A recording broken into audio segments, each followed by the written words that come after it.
So, Berto, I thought we would take a break from playing Baldur's Gate 3 and actually do Chapter 10 in our deep dive on the Duggar family and the Christian cult, which is IBLP, and other topics related to that. What do you say, Berto? Why don't we do it while we play? This is the Psychology in Seattle podcast. I'm your host, Dr. Kirk Honda. Psychology in Seattle is the shirt that you can get that shirt online on our merch page situation. And who are you, Berto? My name is Humberto Castañeda, and I watch The Watchers. So very recently, just yesterday, a story broke about a YouTube vlogger, family vlogger, who was arrested for child abuse. And at the time of this recording, it's September 1, and I'm guessing there'll be subsequent details that will be released that we don't know about at this date. But since we talked at length about child labor laws in general, and then child labor laws in Hollywood, and then the lack of any child labor laws in reality TV and in YouTube vloggers and influencers, I thought it was fitting that we talk about this since it just happened, and it's the other situations might be a little in the gray area. This is not in the gray area. Nope. This one is if we want to hold up one story as why we need these laws and these regulations and these regulating institutions of government, it's highlighting this case. Yeah.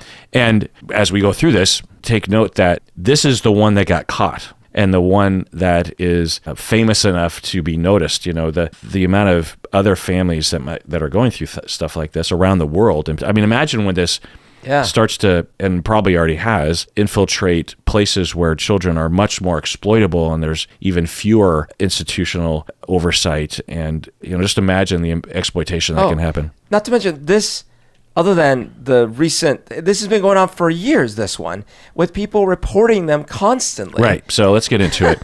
So we're, of course, talking about Ruby Franke, who is the mother of this and the main producer of this YouTube channel called 8 Passengers. It is a family vlog. It's her, Ruby, and her husband, Kevin, and their 6 children. They're Mormon. They're white, blonde, blue eyes. That's kind of the trend on YouTube. I'm guessing they're the ones that rise to the top if you're, ultra mainstream white and wholesome-y kind of seeming. For some reason, I think they become more popular. I think someone commented somewhere, because I mentioned that some of the other vloggers were white and blonde, and they're like, is there something wrong with being white and blonde? No, there's nothing wrong with being white and blonde. My mom is white and blonde and blue eyes. So there's nothing wrong with that. It's just that it is, I think, important to situate it within society because, being white and blonde and blue eyed, there's nothing wrong with you, of course, but the way in which you're responded to, the signaling that these vloggers will often engage in regarding that they're the real Americans or they're wholesome because of the way that they look, the kind of things that they emphasize, the associations that people have with them, it is part of the story, right? But yeah, I mean, just being white and blonde and blue-eyed, it's great. Let's celebrate it. So anyway, 8 Passengers, Ruby Franke, 2.5 million subscribers at one point, and the content often involves their activities, their travels, and homeschooling, and they come across as very wholesome and family-oriented. There were some controversies in the past where Ruby transitioned away from her channel to be with another channel called Connections, and this channel and this business called Connections was with another woman named Jody. Her last name is escaping me right now. It's in my notes somewhere. But so Ruby and Jody were running this YouTube channel, and it's about offering parenting advice and training. And seemingly they were espousing a model of parenting that was harsher than the mainstream American way. Like, for example, she talks about, there's this video of her, she's taking a selfie video, she's in her car, and her child forgot to make lunch for school. One of her teenagers, I think. And the school... No. What? No, it's one of the little ones. Oh, okay. Well, Yeah. Okay, so one of the little children forgot to make lunch for school, and the school called Ruby, the mom, saying, "Oh, your kid forgot to make, or doesn't have a lunch. So, how about you bring a lunch?" And so Ruby makes this video saying that she's going to teach her child a lesson, essentially, by not bringing a lunch to her, and that the fact that she's going to be hungry will teach her a lesson that she needs to comply and make. She was supposed to make lunch in the morning, and Ruby Franke is saying, "I hope that no one gives her food because that will negate the punishment, if you will." What do you think? What do you think about that?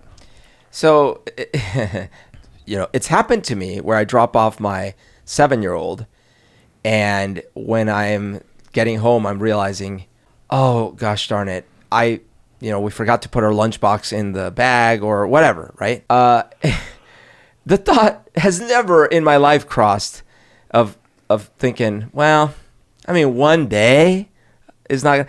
It's obvious. Not to mention, like, the school would be horrified. Like, what? How could I show my face there again? So I don't understand. It's incomprehensible to me. Yeah, it's the tip of the ice. And to be clear, this video was posted way before she was arrested. This was just out there. Yeah. And what this tells you along those lines of what you're saying is like, well, if this is what she's willing to do in front of public, the public, proud of it, and the school, which will be likely to push back on this, imagine what she's doing behind closed doors. And also imagine, even if you as a parent thought that this would be a good idea, which would be horrible, but if you thought this was a good idea, most people would say, well, but I don't want the school to think I'm a horrible. I don't want them calling CP. Yeah. Okay. You would think so. Yeah. So the arrogance and the self-assuredness that you would have to possess in your personality, and the disregard for disapproval from other people. This is in the direction of a personality disorder. I don't know that, but there are signs later on. But anyway, by the way, she made a video later talking about a parent-teacher conference. And she's like, well, the teacher, of course, brought up the whole lunch thing. And, there's these questions like, oh, am I being a bad parent? Am I being abusive or something? No, I'm not. Yeah. End of story. Yeah. Yeah. So it's, there was that video that she posted.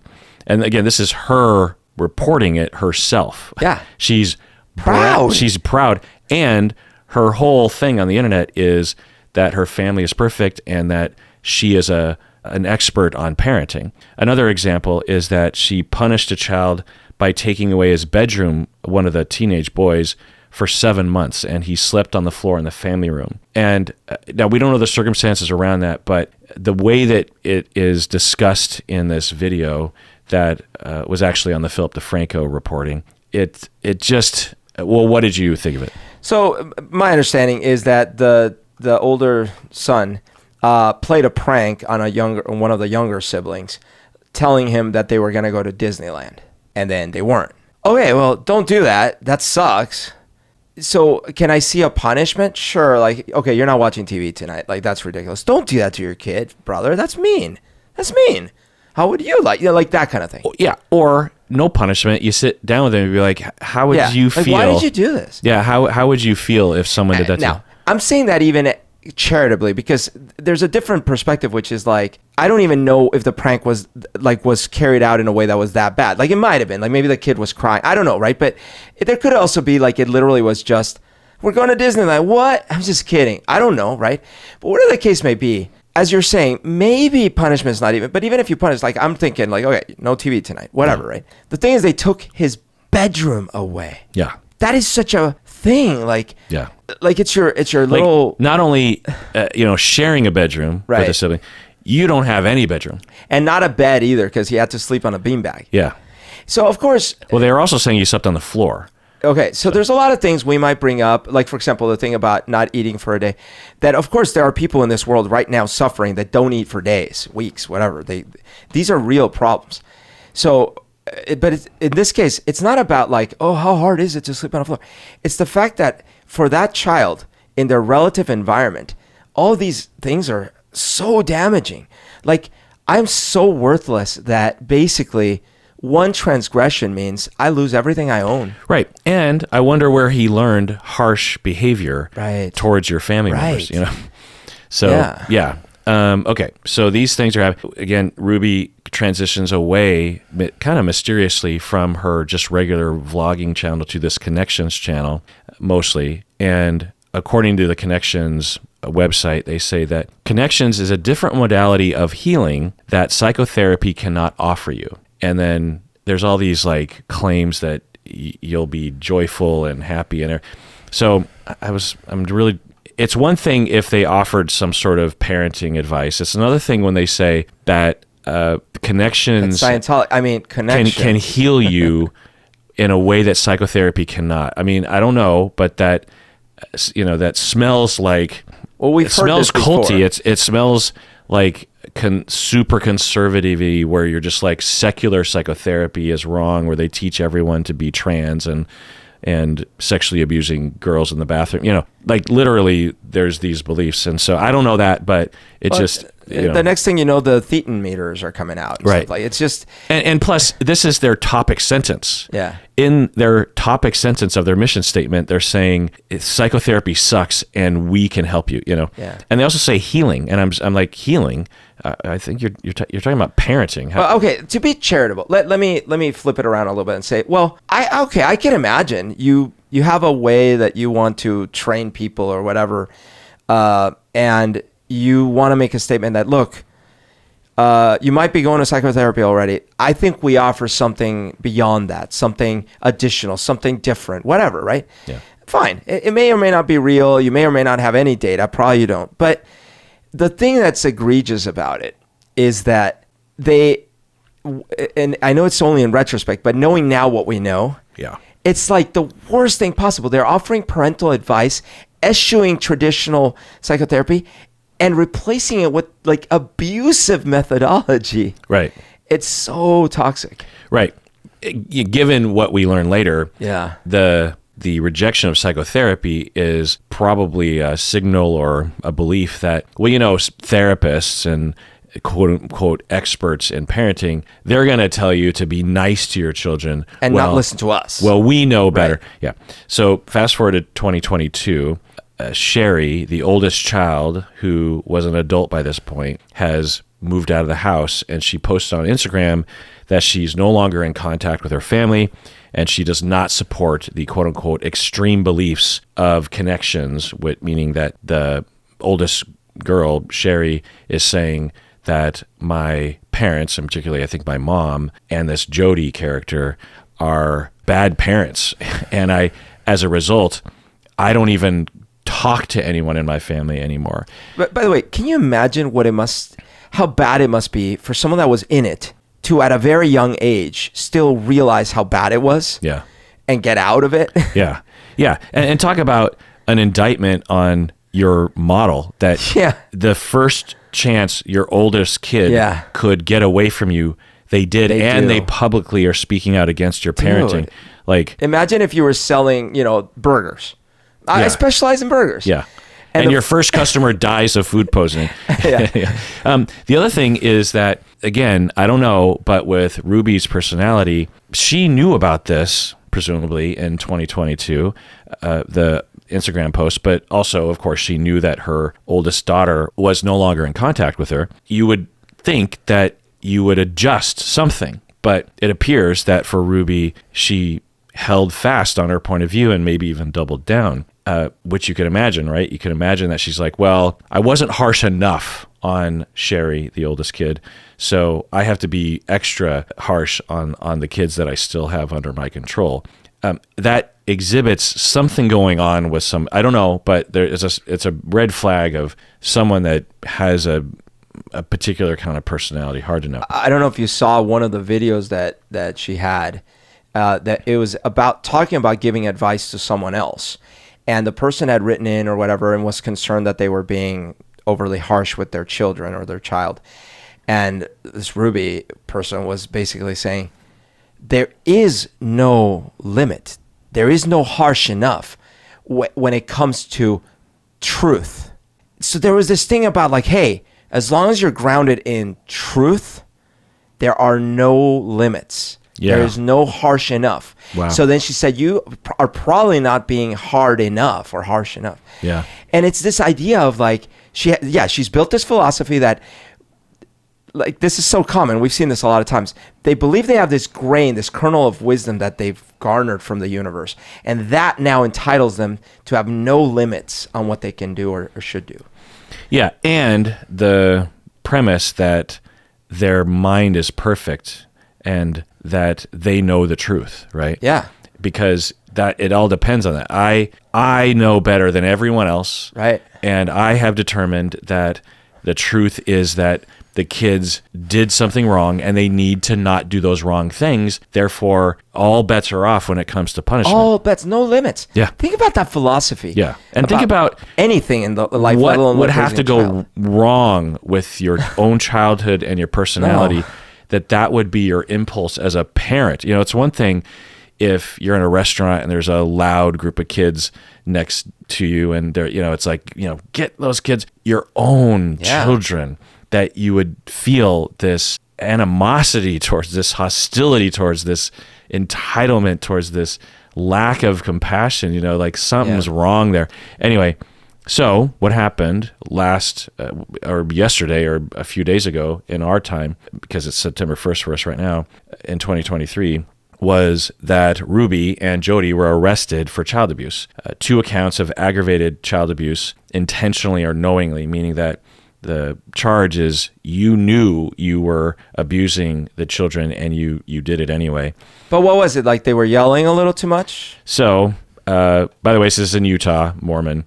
Not that Mormons do this sort of thing, but I don't know, just providing context. But you could imagine that for some Mormons, and I'll say some, that their indoctrination and brainwashing of their church members and the elders, that the outside world is sinning and they're all going to hell and we're special and we're better, you know, that allows bad ideas to grow without any outside influence, you know, and with this notion of just like, well, of course the secular world is going to say that this punishment is wrong because they're stupid and wrong and devilish about everything, you know. It is a destructive indoctrination that you'll commit on your people. But so the arresting documents said that, and I'm guessing we'll get more details in the future or not, but there's a lot of, you know, holes, and maybe you found out more, but the arresting documents, according to Philip DeFranco, said that one of Ruby's children climbed out of a window in Jody's house. So a couple of the kids were in Jody's house, and one of the children managed to escape out a window and ran to the neighbors for help. The child asked the neighbor for food and water. The neighbor noted to the police that there was duct tape on the child's ankles and wrists. The child was emaciated and malnourished, and there were open wounds on the arms and the legs, maybe from the bindings. And the neighbor called the police, and the child was brought to a hospital and treated. Later, I think the police went to the home, found the other child, and also observed the child was malnourished and brought that child to treatment as well. So that's what involved the police, and then that's what led to the arrest. By the way, I heard, I didn't hear the whole thing because it was very long, but I heard a lot of the police recordings when they were, you know, doing this.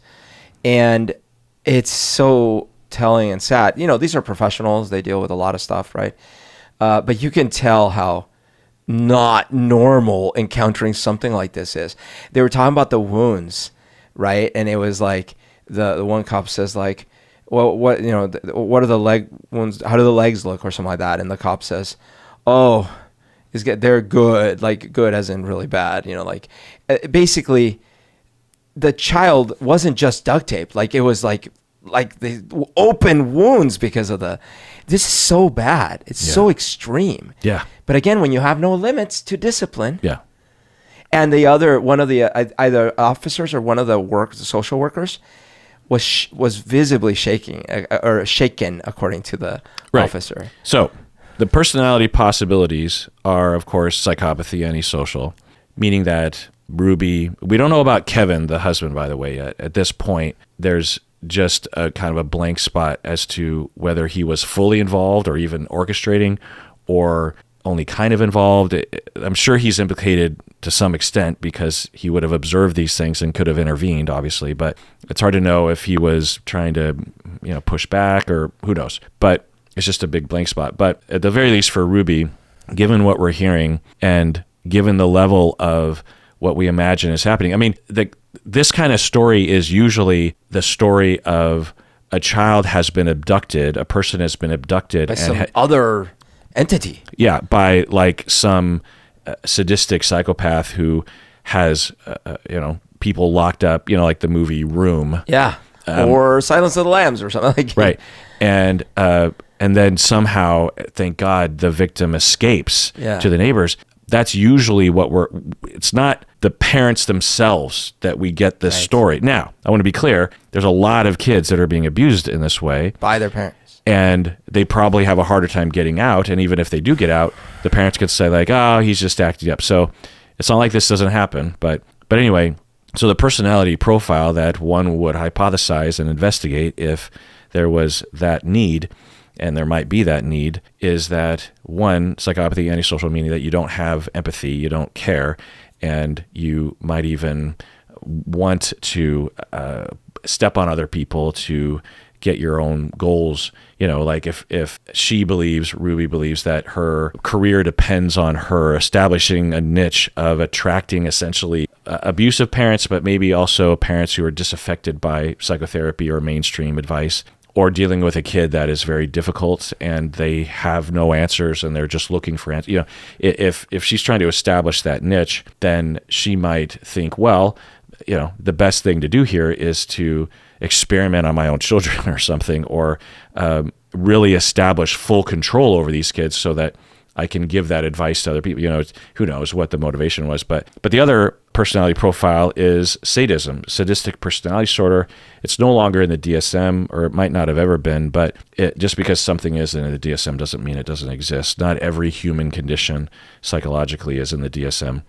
And it's well understood and well researched in scientific literature that there is a personality profile of sadistic personality where the person gets off and gets tremendous pleasure by causing other people to suffer.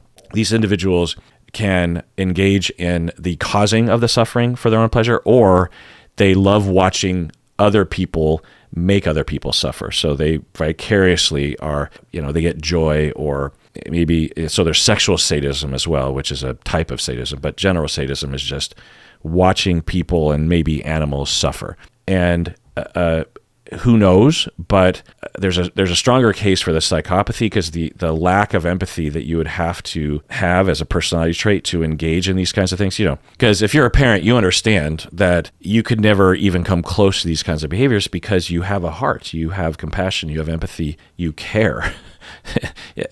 So how could you do that if you had empathy? Well, maybe there's no empathy or access to it.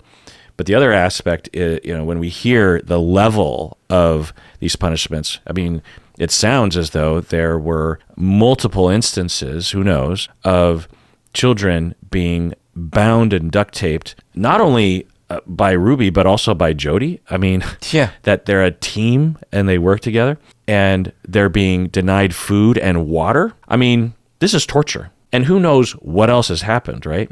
So, it's one thing to say, I'm going to establish control over this child. I'm going to be dominant. I'm going to punish them. It's another thing to engage in a punishment scheme that lasts days, maybe. It's, with the wounds that we heard about, it could have been going on for months. Who knows?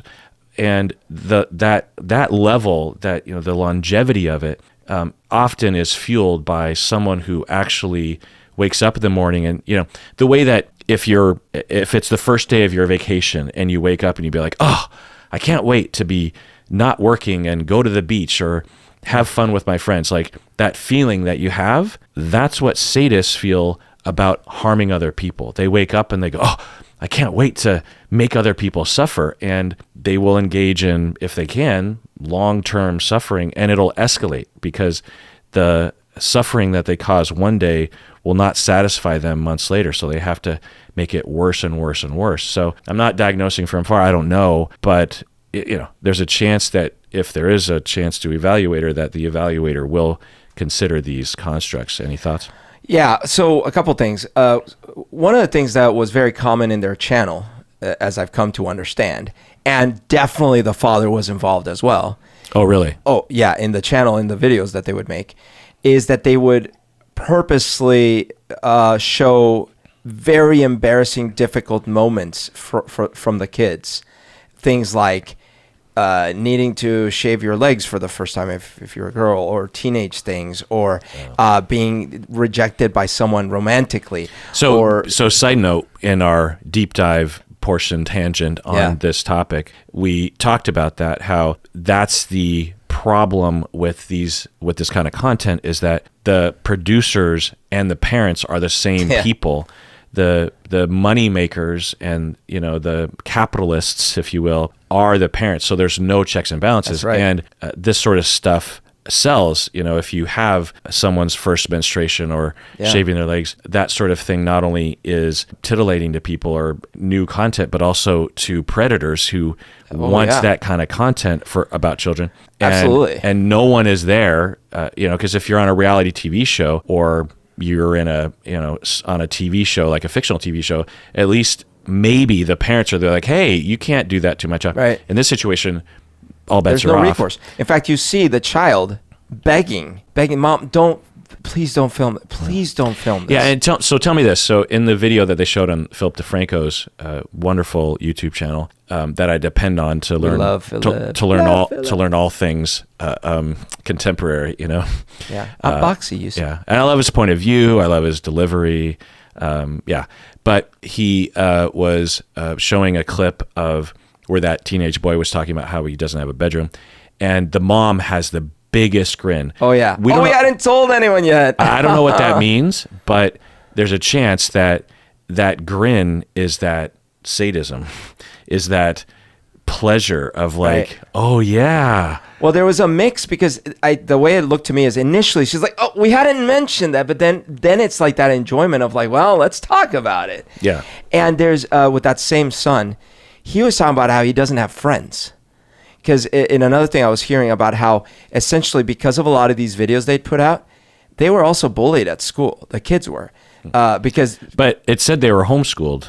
So I don't know. It said like they were bullied, or maybe not at school, maybe in the neighborhood. I don't know. Yeah. And then they asked, the son would talk about how he doesn't have friends. He's just like, well, why don't you hang out with your friends? Like, I don't have friends.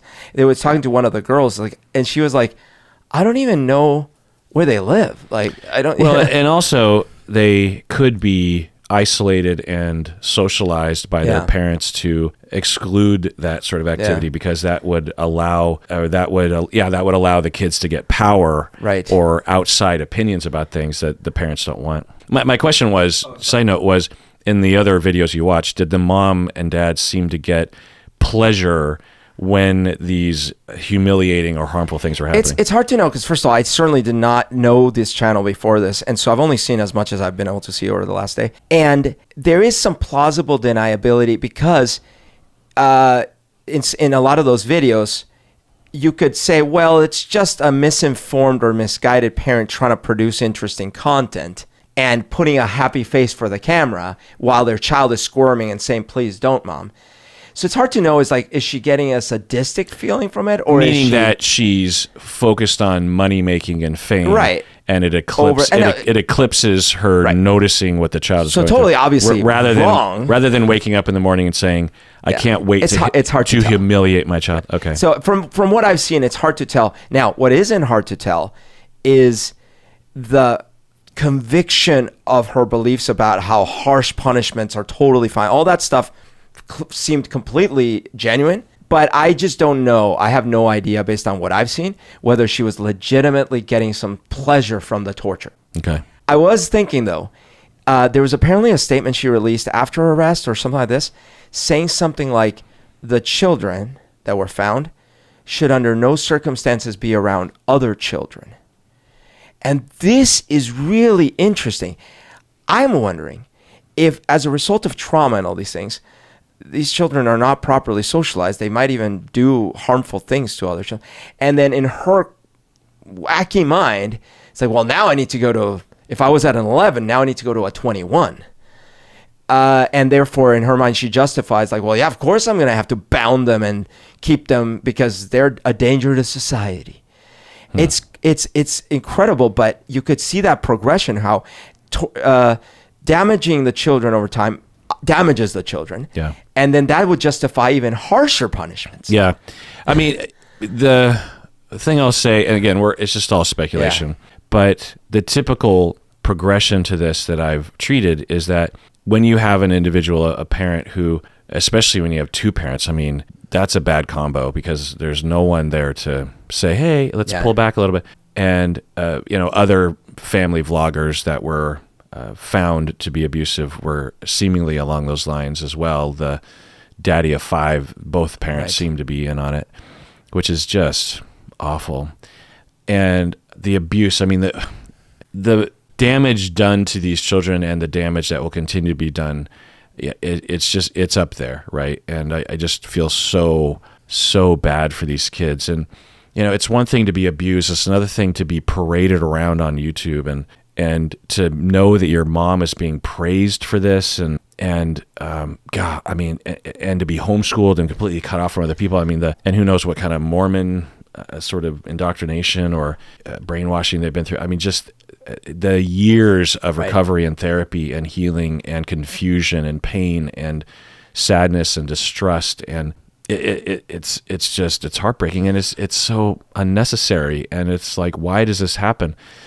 But by the way, another terrible thing is I found videos that were like 2 years old from YouTubers already speaking out, talking about this. Apparently this goes back to like 2018 too, but yeah. So along these lines, Sherry, the oldest child, who lived in the family and has been, at least for a year or two, been trying to tell people what's going on, and that their own child who apparently they've reported it to CPS and everything. So she posted on Instagram yesterday, "We've been telling the police and CPS for years about this, and I'm so glad that they finally decided to step up." Ruby's, the woman, the mom, her siblings posted, her own sisters posted on Instagram, "For the last 3 years, behind the public scene, we have done everything we could to try and make sure the kids were safe." So, there were multiple reports to the police, to CPS, and there was one investigation by CPS, but it was just, determined that there wasn't anything actionable. There are no laws about the YouTube stuff. And and underfunded agencies, underpowered agencies, right? Because if you in the deep dive that we did about this, my suggestion would be that there would be tax dollars allocated for these institutions, CPS, or maybe a different organization, but trained individuals who have the power to monitor and to intervene. And one of the things that they could fund, because it's all about tax dollars, it's all about money and paying people, to do these sorts of things. But if they received enough reports, or a report that was concerning, or they even just observed, because they might watch these channels themselves, these professionals that work for the government, they could actually go on site and just hang out, and just say, we're, because of these red flags, we now have the law on our side and you have to comply. So the best analogy I can come up with is food safety in restaurants. Yeah. I don't know exactly how it works, but I've seen it enough in movies and TV. An inspector comes by. Yeah, an inspector comes by, like in The Bear, for example. Oh, did you start watching it? Yeah. A little bit. But anyway, so the inspector has the power to just randomly show up or something like that. And the business owner, even though it's not public property, right? They could say, get out of here, right? They can't say that to the inspector. And if they do, then there are consequences. The inspector could literally shut the restaurant down. They could call the police and say, you have to make this restaurant stop, and they get to look around and they get to hang out, and you can't do anything about it as a restaurant. You just have to let it happen. Well, that sucks because it, infringes on our rights as citizens, but it's a public good. And it's better for everyone. It's better for the restaurant, because a lot of times there's an educational process. The inspector says, hey, actually that is a hazard, and here's how you can fix it. It's not adversarial all the time. And when it comes to these sort of channels, these YouTube channels, imagine if we had, and you wouldn't need that many people because there's not that many channels, especially the big ones, especially the ones that have this kind of content where it's questionable. So that would be able to reduce the rate, And I still think like these platforms, they're making money out of this. So just if we pass a law that says you can't host this content unless you provide this, Yeah. So, it's awful. I feel so bad for the kids. Who knows what will come out in the story eventually. It's pathetic and sad that their own child has been calling the authorities. Yeah. And nothing has happened. I mean, something's wrong there. Until it got this extreme. I mean, a child was going to die if a child hasn't already died in this process. Children were going to die at some point. Yeah. I mean, if it's one thing that I think people can agree upon is that abused children deserve action. They deserve protection. And for an abused child, Sherry, to call the authorities frequently and for there be video evidence that the mom and dad are posting themselves. I know. And nothing is happening. I mean, these children have maybe even a lawsuit on their hands, right? We tried. Y'all failed. Yeah. Because there was more than enough justification for something. I mean, there's so many things, people think of CPS as like they come in and take kids away. Yeah, that's one of the things they do after a whole series of things that happened before that. But there's a lot of things that CPS can do. CPS used to hire me to go into the home to actually, one of the things they wanted me to do was to have eyes on. There was a phrase that they used to do. I think it was just have eyes on the situation, meaning that I would be CPS's eyes. Eye traps. Yeah.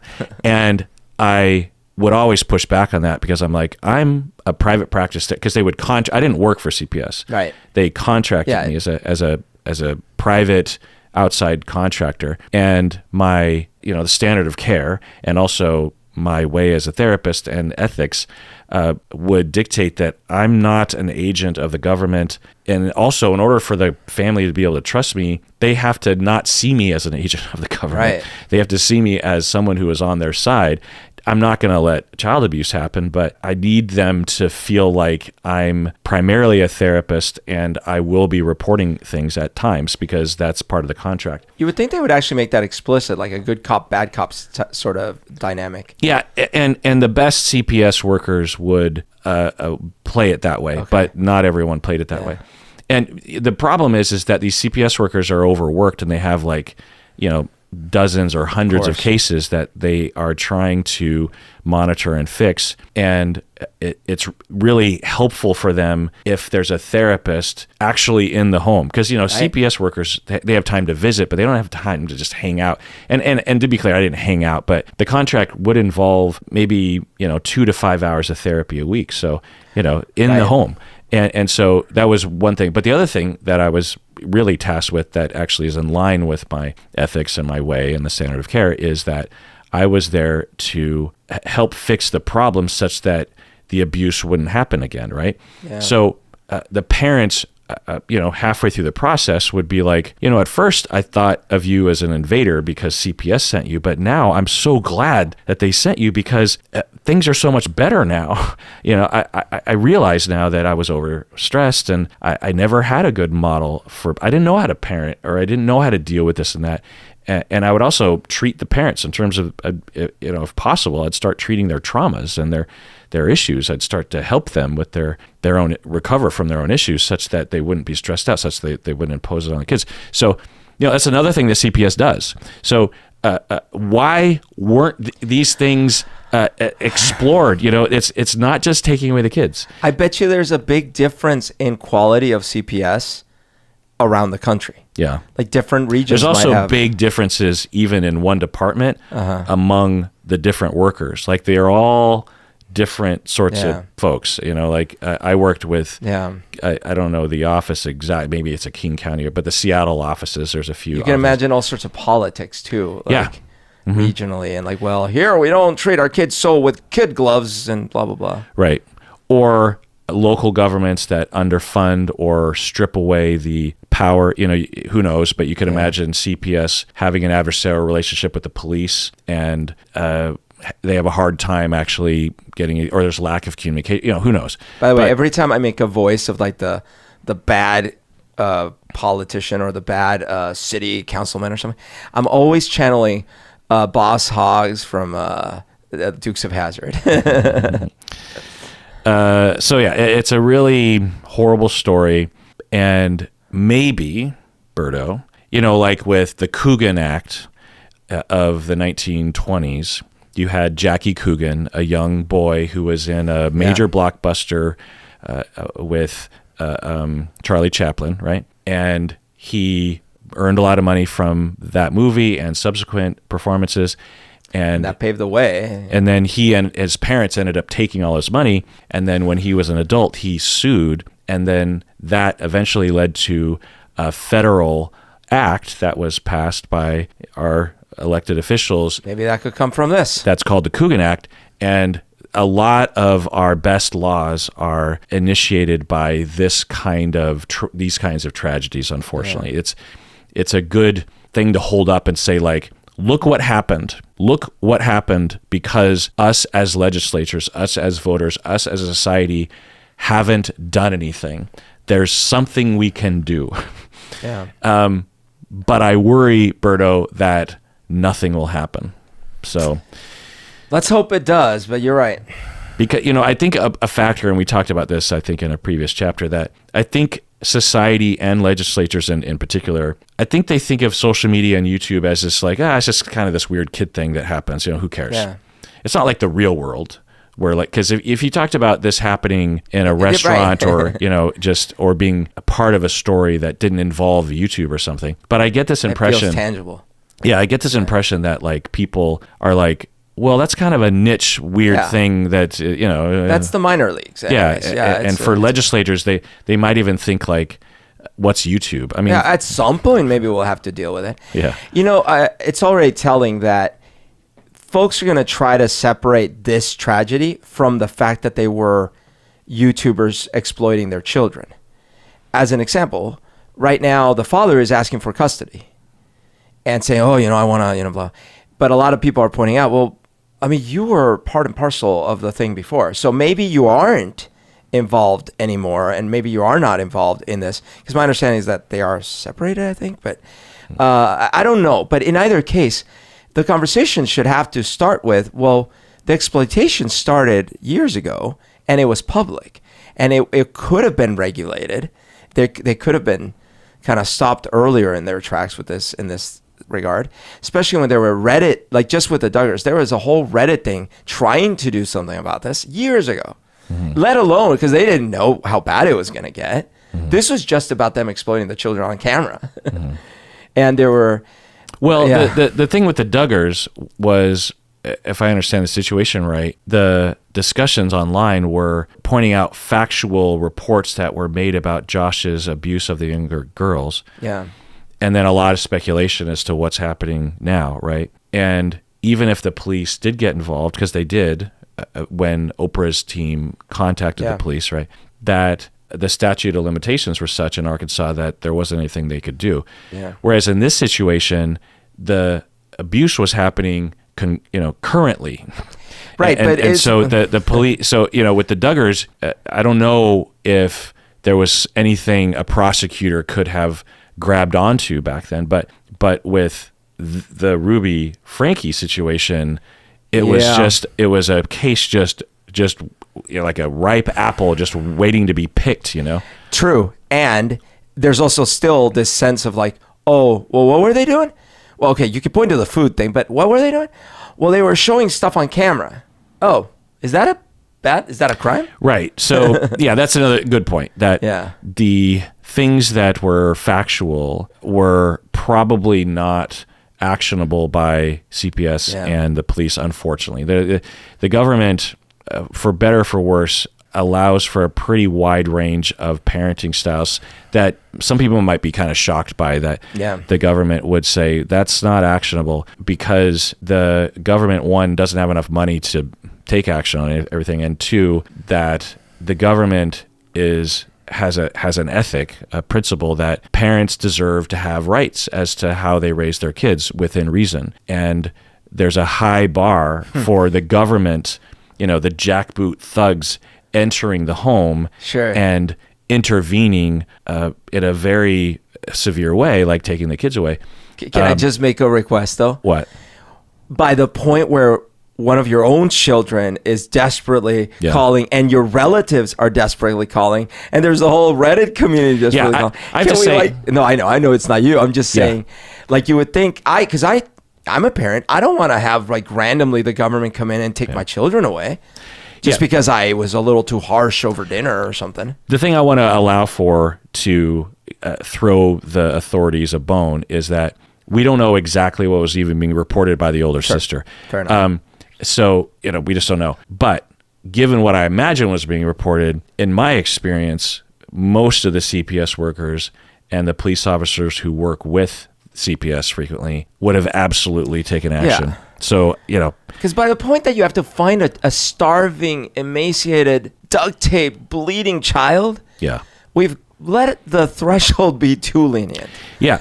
and hearing that the police actually charged Jody and Ruby, I was encouraged, and I noticed that I was relieved in a way that exhibited or illuminated me to the fact that I didn't necessarily trust that the government would do anything even then. Oh my God. You know what I mean? Because can you imagine? Because that happens sometimes.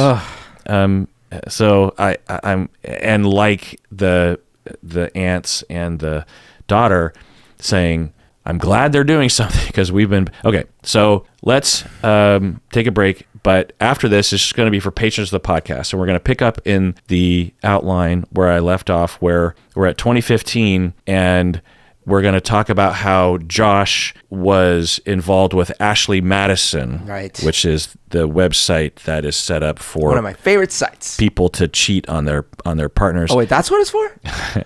And so you just thought it was a place to meet people. It's got a cool name. Yeah. And I've got a lot of friends on there. Yeah. Is there an actual Ashley Madison? Is that like a human being? Oh, I'm sorry. I don't know. Yeah. I haven't met her yet. Yeah. But it's a great name. It is a cool name. It's like Madison Avenue. Amazon, Ashley Microsoft, Madison. Ashley Madison. It has a ring to it, but it's for infidelity, which is unfortunate. Infidels. So if you want to listen to us talk about that, become a patron of the podcast. Otherwise, please take care of yourself because you deserve it.